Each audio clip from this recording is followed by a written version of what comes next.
Bismillahirrahmanirrahim. Bayramlar, Müslümanlar olarak ortak şiarımız, ibadet, paylaşma ve sevinç günlerimizdir. Barışa, dostluğa, kardeşliğe, birlik ve beraberliğe açılan muhabbet kapılarımızdır.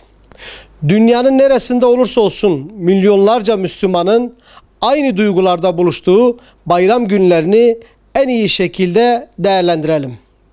Bayramlar, sevdiklerimizle, dostlarımızla ve ailelerimizle hoşça vakit geçirdiğimiz mübarek günlerdir.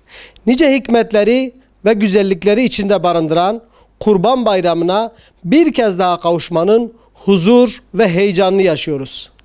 Bayramın rahmet ikliminin getirdiği kardeşlik, dayanışma, kaynaşma ruhunu yaşamanın ve yaşatmanın gayreti içinde olalım. İçinde bulunduğumuz bu günlerde buruk bir bayramı daha yaşayacağız. 7 Ekim'den bu yana Filistinli kardeşlerimiz dünyanın gözü önünde bir soykırıma tabi tutuluyor.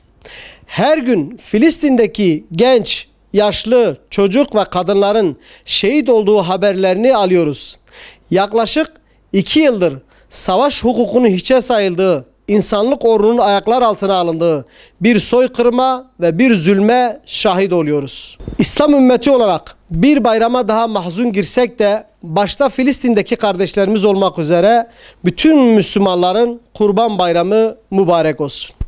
Gazi şehrimizdeki vatandaşlarımızın da hasreten Kurban Bayramı'nı tebrik ediyorum. Bu bayramın İslam alemine, ülkemize, ilimize ve tüm insanlığın huzuruna vesile olmasını Rabbimden temenni ediyorum.